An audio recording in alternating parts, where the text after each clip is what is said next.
So I came prepared.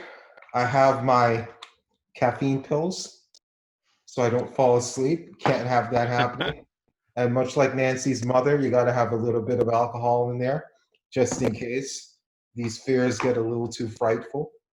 Um, but yeah, so what was your general thoughts on the film before we break it down? I like it. To me, it's a very unique. It's a unique horror movie because there's never really been anything like it prior to this.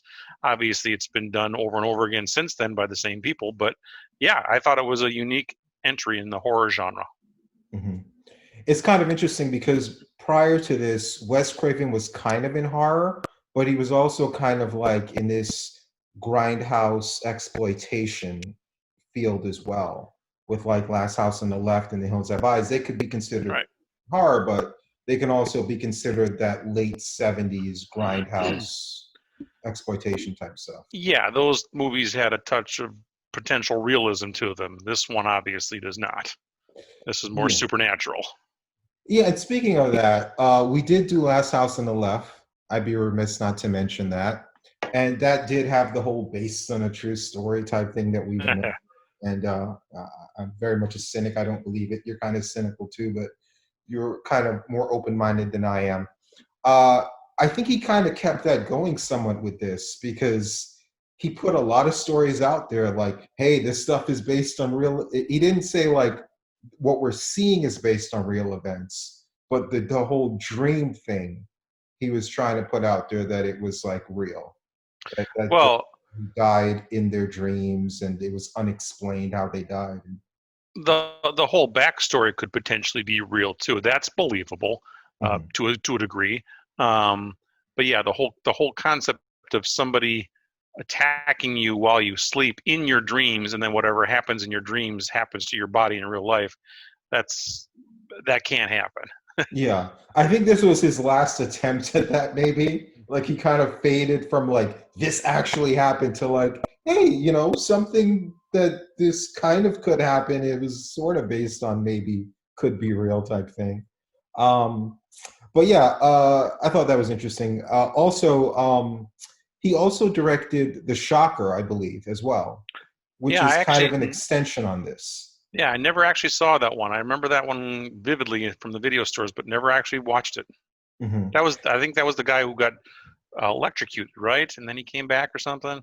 Yeah, there are a lot of parallels with that and Freddy in that, like, here's this guy that died and he's coming back for the people that killed him.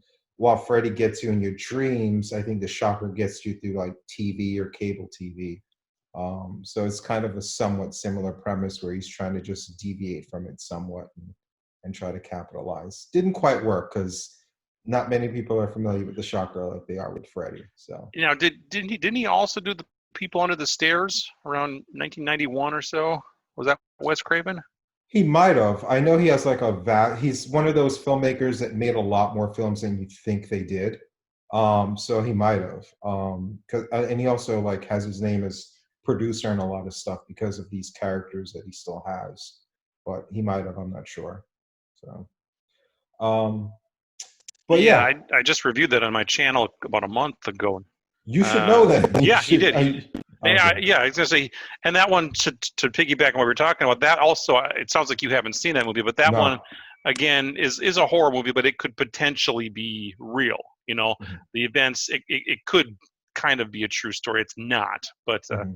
yeah, there's realism in that one too. So Yeah, he has his niche, like the what he's aiming for. Because even with Scream, I think the last installment he did of this franchise, the Freddy franchise, didn't he have one of them where it was kind of playing with the fourth wall a little bit, where it's like, yeah, that was the last movie. A New Nightmare was kind of because Heather Langenkamp, the star of this movie, came back in that movie, but she was playing herself, and it was like, yeah, you're right. I don't know quite how to describe it, but yeah, they were all playing themselves, but within the horror was real type of thing or something like that. Yeah, it's been a while since I've seen it, but yeah, you're absolutely right. yeah, it has that meta feel that Scream franchise has, where they're kind of playing with the tropes and like, yeah. Correct. Let's get into it. So it starts off with a cold open, which a lot of movies do.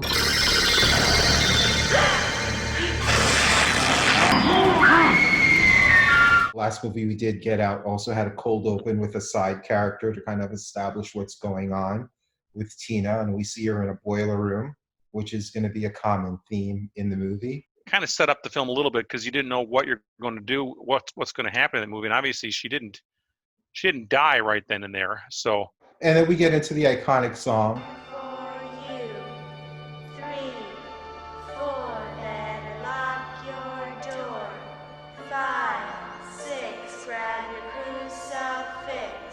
It's interesting because around that time, jump rope and double dutch, I don't know if you're familiar with all that stuff, that was very popular in the inner city. So that was something that I think like helped the movie as well, is just having that song, because I remember a lot of girls when I was younger would just be doing that, and they'd have all these different songs and things they'd be saying, and that would be one that would come in there as well. With a lot of these movies, and especially when looking back at the 80s, when you know, for me, when I was like really young, or whoever looking back at their generation, when they see movies, in hindsight, they see really like how bad some of the writing can be for young people, because it's people that are a generation or two older writing dialogue for what they think kids sound like.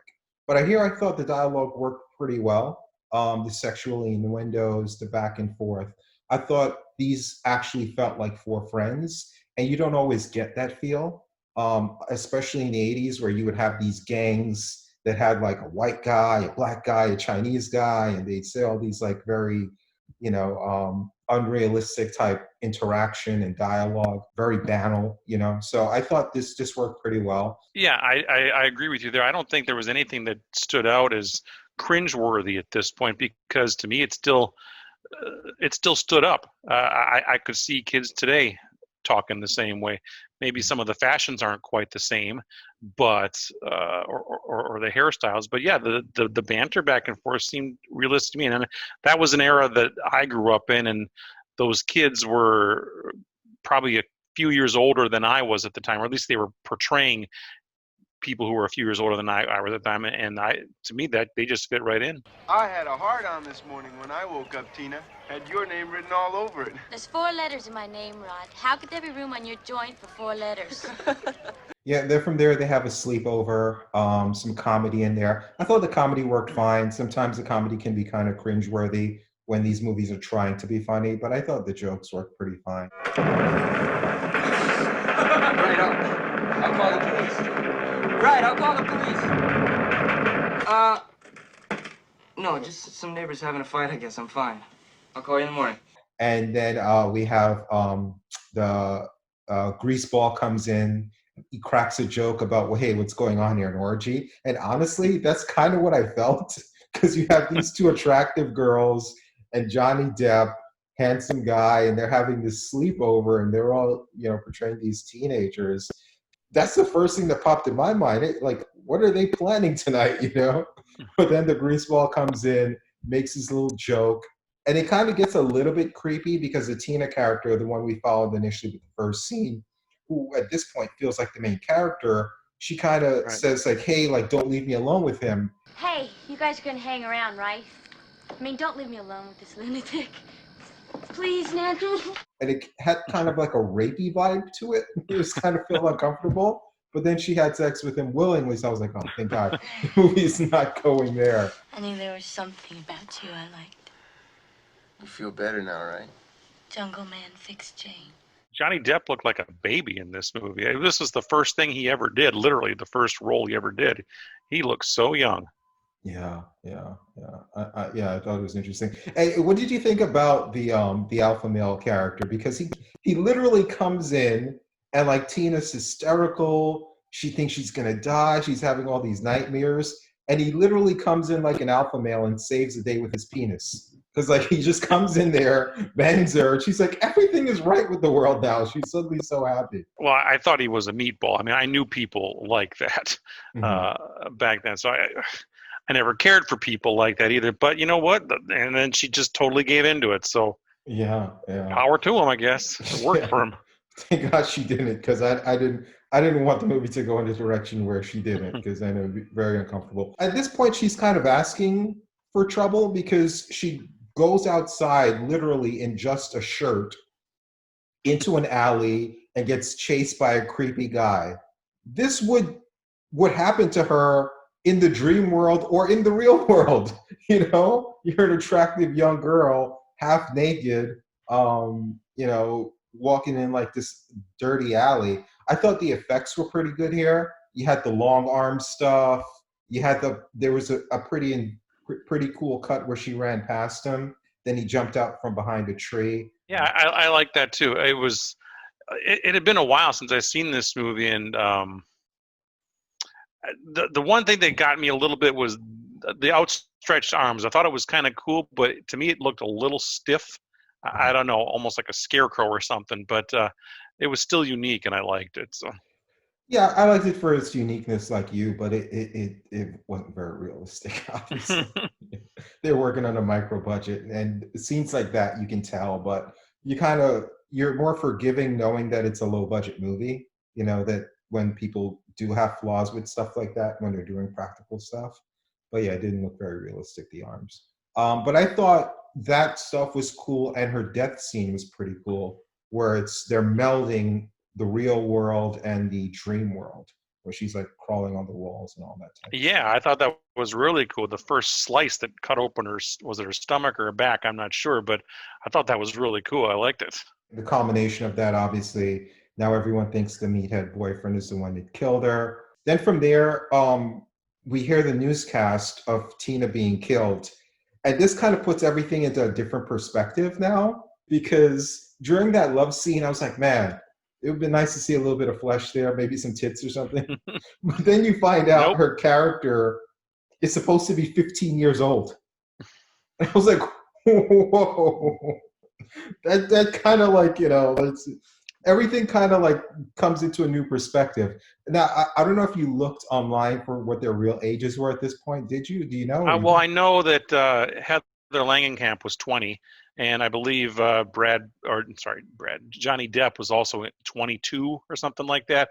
And I'm sure I can probably tell you real quick. Yeah, it's 20. Tina was 24. Nancy was 20, like you said. And the two guys were 21. So they were of age, but they were basically playing like, high school freshmen.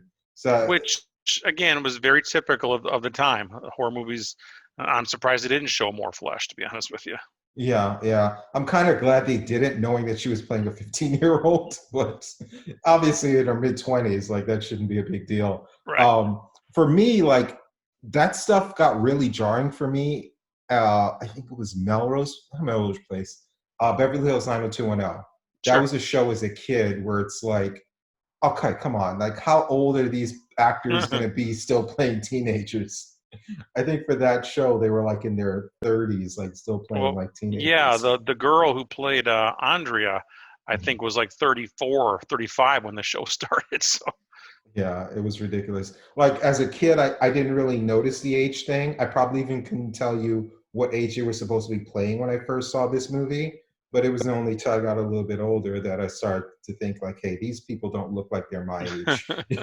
So, yeah, obviously John Saxon comes in and arrests the boyfriend of Tina's. And then we see a trope here that's in a lot of movies, mainly horror movies, but almost all movies that have a main character that is in school and has scenes in a classroom where the teacher is teaching a subject, and the subject she's talking about is all subtext to what's going on in the movie. According to Shakespeare, there was something operating in nature, perhaps inside human nature itself, that was rotten. And it's in so many horror movies. Like, it could be a movie about, serial killers, and suddenly they'll have a class and they'll be talking about serial killers. It's kind of like that whole thing. And the teacher's talking about stuff that's kind of a subtext to dreams and these type of things going on. And then from there, we get a pretty cool sequence with Body Bag Tina. I love that scene. To me, that's a very, very creepy scene. From her popping up in the body bag to the invisible person pulling the bag away. I think that whole scene worked pretty well. Yeah, absolutely. That's one of my favorite scenes in the movie, to be honest with you. Yeah. Something Yeah. about a dead body moving in a body bag. There's just something creepy about that. Yeah. Yeah. This is something. It's hard. It's not a major thing to notice, but there was an extra sitting in front of Nancy, a black guy with an afro. I swear to God, he looked like he was 35 years old. He probably was. I'm like, you are not only not 15, you're at least double that age. But then there's a scene that makes me kind of question the logic of what's going on, because she has a boiler room scene, kind of like Tina did initially, where Freddy's chasing her around. And when she wakes up, it initially seems like she burns herself. And you would think, well, burning herself, she's trying to wake herself up. Right. But then wouldn't Tina getting killed and hurt in her dream, wouldn't the same thing apply with her, with the pain would wake her up? But then burning herself didn't really matter because she was still screaming. It was a teacher that actually woke her up. So then you start questioning, okay, at what point does the screaming and hysteria in the dream translate to your actual body in real life? Because she's screaming for a long time, and it seems like it's only like at the tail end of her screaming that her physical body was actually screaming. So I guess this is stuff you have to, did that bother you at all, or you just didn't think about I think you just got to chalk that up to a lack of consistency. You know, you can change the rules all the time. Is there a set rule? I don't know, because even at the very end of the movie, in the bedroom after she woke up, suddenly he's back and running around the house. Who the hell knows? You know, they have the basic concept of he'll attack you in your dreams, but I don't think they're consistent with that message throughout. We get some exposition dialogue where she goes visits Rod, the boyfriend that gets arrested, and more stuff starts coming out about Freddy and their shared dreams. Then we get the famous bathtub scene. For me, this was always interesting. I like the scene. It's very creepy. It's creepy probably in like an uncomfortable way, because here you have this naked 15-year-old in a tub, and you have this man's hands coming between her legs. And what kills me is that this was an iconic scene in the 80s, but then in the remake, everyone was outraged and would like cancel the movie. Like, how can you do a scene like that?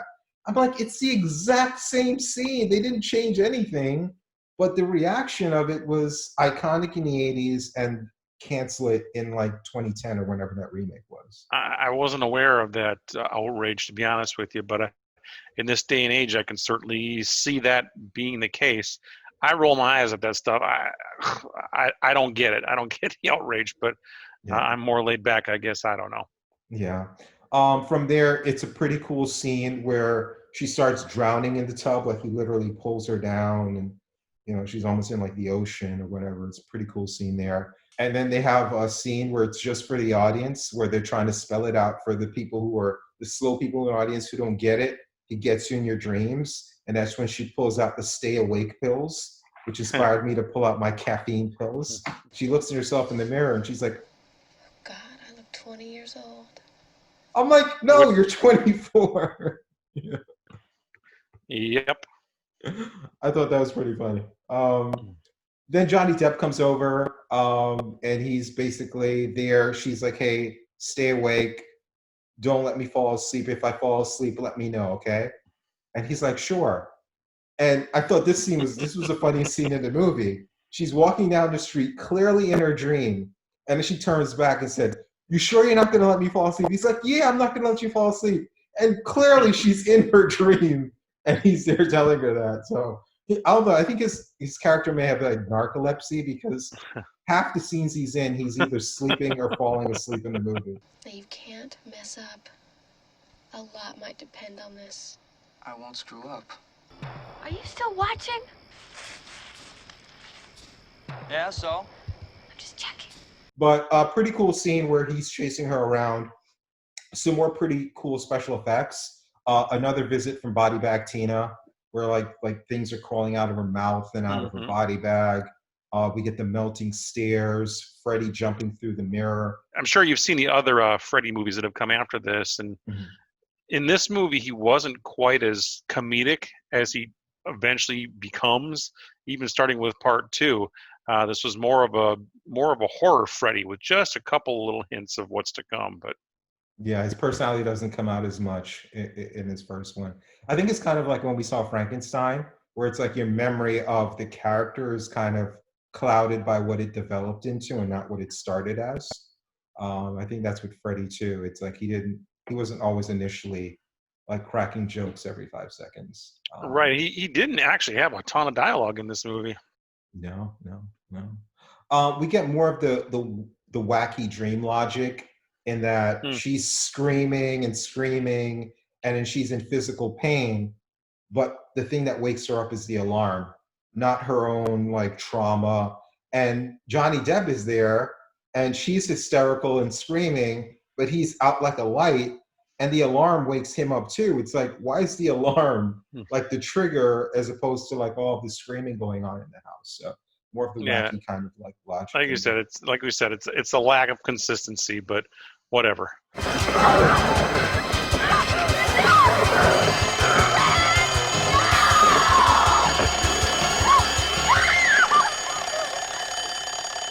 And there we get a kind of weird scene by Saxon, in that they immediately go to Rod and make sure he's okay because they think Freddy's going to go and try and kill him.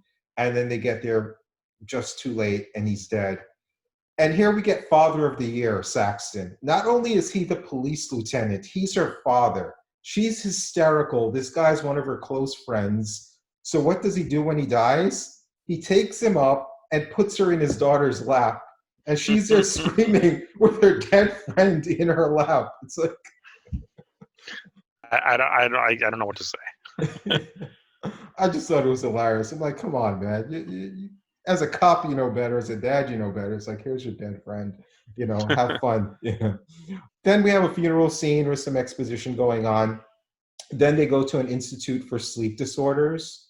And that's where now I'm thinking in my mind, okay, they're going to take care of her. They kind of know what's going on. They have more of a grip on this than she does, and she's going to get help. But while she's there, under their care and control, she gets attacked by Freddy. Her arm gets filleted open, and she comes out with gray hair. And she actually comes out with evidence. Not only is she cut and she has gray hair, she also comes out with a hat, which clearly wasn't there before. So here's this entire institute dedicated to dreams and all this supernatural mumbo jumbo. And they have actual hard evidence that, hey, like all of the research we're doing, there's actually something behind it, you know? And what do? They send her home. Yep. And they say, get some sleep. That's the best thing for what? You didn't sleep at all last night, did you? You know the doctor says you have to sleep or you'll go even crazier. Oh, you can't make this stuff up. Yeah. I just found that hilarious. Very unintentional, I suppose, but hilarious nonetheless. We find out her mother's an alcoholic. There's not a lot of explanation here. I haven't seen the other movies in a while. Maybe you have. About 20 years, yeah. Okay. But it almost seems like there's almost like this Faustian deal that she's made with the devil or Freddy or something, where she almost wants her daughter to go to sleep and die, because everything like you would think a mother's instinct is just like not in her. She's just like, oh, just ignore it, go to sleep, get some rest. It's just like you know what's going on with Freddy. You've seen the evidence. You know your daughter's hysterical, and all she wants her daughter to do is ignore all of these warning signs and just go to sleep. It just seemed kind of wonky to me. Almost like the mother wanted her to die, kind of like this curse that's going on or something where they have to appease Freddy. I don't know. It all felt kind of weird. Yeah, who knows? I mean, she's clearly an alcoholic also, so maybe she's not thinking clearly. Who knows? Then we get this weird day for night scene, which is kind of odd. Maybe they thought that was the best way for us to see the bars around the house. But it was almost so bright, like you could almost see the sun shining off of her face. But yeah, they dimmed it down to make it seem like it was day for night. The mother explained everything that's going on with her. Now, this to me is very confusing. I don't get it. Again, maybe if I saw some of the sequels more recently, it would make more sense. But from the explanation her mother was telling her is 20 kids over 20 kids in the neighborhood died. Now, in the neighborhood I grew up in, there weren't even 20 kids. So that's a hell of a big neighborhood. So this historical child killer kills 20 kids. And then not only does he kill 20 kids, there's a manhunt for him. They capture him. They put him on trial. He gets acquitted. They kill him. All this happened while Nancy was probably around the age of the kids getting killed and kidnapped. So all this happened from probably when Nancy was 5 to when she's 15, where she's now. So over this 10-year gap, she doesn't know any of this stuff. She doesn't remember any of this stuff with her friends being killed, 20 of them, all of this stuff going on in the town, this historical all-time, serial killer of children, and they have no clue on what's going on. It just seemed kind of wonky to me. No, like you said, even if the story were true, it'd be big news to everybody. I mean, I grew up in Wisconsin. We had Ed Gein and Jeffrey Dahmer, and even though we didn't live near them, everybody knew about them. And if something like this happened in your own town, in your own neighborhood, everybody would know about it. Everybody. Yeah. It just seemed kind of weird because it would be one thing if this was like a few generations apart, but it's literally, this happened, her mother did it, and her mother looked like 5-10 years older than Nancy. So it's not like that much time passed, this, I don't know. It just the timeline just seemed kind of wonky. It didn't seem plausible, but right. I guess we're not there for the story. We're there for the attention. Nope, you just got to suspend disbelief again. Then we get more narcoleptic Johnny Depp, where it's like, here's this young guy who can't even stay up till midnight. He has his headphones on, the TV in his lap, and he's still falling asleep after his girlfriend says, hey, I just need you to stay up for me. His death scene didn't make any sense, that pool of blood, kind of like the elevator of blood in The Shining, but a pretty cool death scene. Yeah, I liked it. I liked the way he just it just kind of took you by surprise too. He just lays down in bed and he just sank into it. And then you had I don't know what you'd call it, of a water flow going upwards, some kind of giant bloody spout. And you had the EMTs get some ADR dialogue, very sensitive EMTs saying, we don't need a stretcher, we need a mop. It's pretty funny. We also get the scene you talked about with the phone kissing Nancy. That was pretty cool and creepy. And then we get the final showdown with them. And she initiates everything, and she wants to go in there and pull him out, kind of the way she pulled out his fedora. They have their little showdown. It was an odd showdown because she goes in there to initiate everything, and the minute she bumps into him, she kind of almost like commits suicide in that she just jumps off the stairs. And I mean, if she was a non-main character, she would basically have jumped to her death.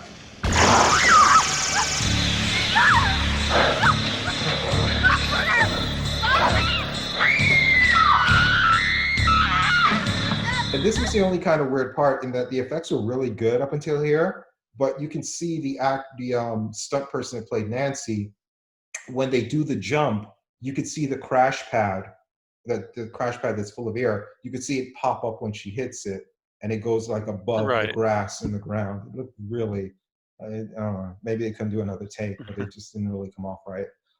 From there, she ends up pulling him into the real world, has a bunch of Home Alone type traps for him that he falls for. That's exactly what I was thinking at the time too. Yep.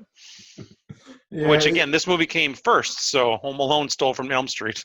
That's true. But it kind of took away from the tone a little bit because it made me more laugh than anything else. But I wonder, would we be laughing had we not seen Home Alone? Had that not come out? Probably not. You're probably right there. Yeah. If only we lived in that parallel world, but we don't. You had about a 5-6 year gap not to laugh before Home Alone came out. That's true. Her traps work and she gets him. Then it's kind of like this weird ending. I don't know if they were trying to be like Lynchian, where it's just like, ooh, is it real? It's not.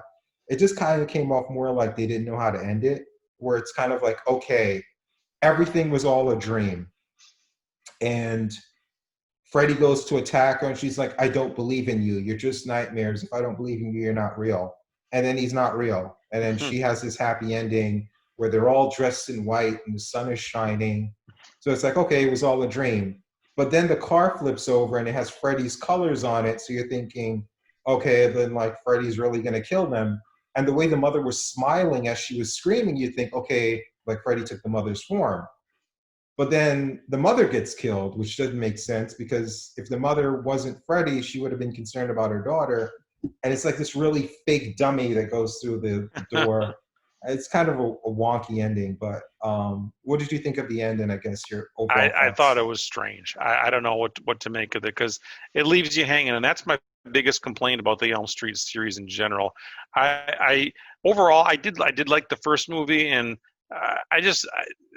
the other movies are okay. I was never a big fan of them because there's so many times where I don't know what's going on. Is this real? Is it a dream? And even in the very first movie, and all the other sequels are like that too. Sometimes it's too much for me. I don't know what's going on. It's hard to follow. So. Mm-hmm. But it sounded like you weren't as bothered as I was with the logic being like all over the map.